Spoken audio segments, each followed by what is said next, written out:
Hey everyone, welcome to PetroBuddy. I'm Movina and this channel is all about making petroleum engineering simple and easy to understand. Now, I know petroleum engineering can feel a little bit overwhelming, but here's the good news. You're not learning alone.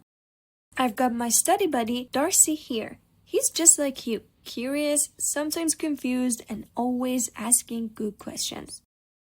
Okay, but where does oil actually come from? Perfect question. Let's start from the very beginning, the story of oil. It all begins with the source rock. Think of it like a sponge, full of tiny pores that store fluids, but instead of water, these pores contain hydrocarbons. Source rocks are porous but not permeable, so that hydrocarbons stay trapped until they are mature enough to form oil. Wait, what's porosity? Good question, Darcy. Porosity just means how much empty space is inside a rock, like the pores in a sponge. We'll cover this in detail in a future video. Through tectonic changes, the source rock cracks. That's when oil starts its first journey, called primary migration, moving out of the source rock until it finds a place to stay. Why doesn't it just keep going? Because it hits a trap, and that's exactly where reservoir rock and cap rock come in. A reservoir rock is both porous and permeable. It can store fluids and also let them flow. Above it, a cap rock acts like a seal. It is non-permeable, so hydrocarbons cannot escape.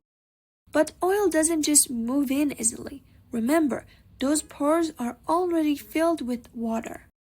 And for oil to enter the reservoir rock, it has to push the water down. In order to do so, it has to maintain a certain pressure. After that, we reach a certain point called threshold pressure. At this point, we see the water saturation start to decrease, while the hydrocarbon saturation slowly increases in the reservoir rock.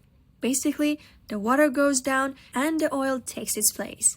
As oil fills the reservoir, water saturation decreases until it reaches a limit. The remaining water is called connate water. After this, depending on what type of hydrocarbon entered the reservoir rock, we can get a gas reservoir, an oil reservoir, or an oil reservoir with a gas cap.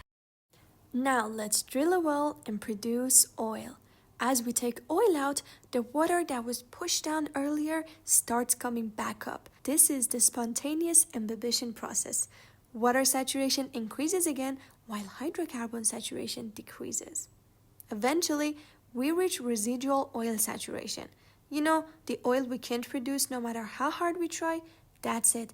And that's because water can never fully return the reservoir to 100% saturation, because there's always a little oil left behind. But with enhanced oil recovery, we can force more oil out by pushing water saturation higher. This is called forced imbibition. So even when we think it's empty, there's still oil left inside. Exactly, and that's why enhanced recovery methods are so important. So guys, if you enjoyed this breakdown, don't forget to subscribe. Me and Darcy will keep making petroleum engineering simple.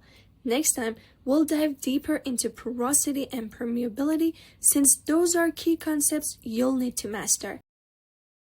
See you in the next one. See you, buddy.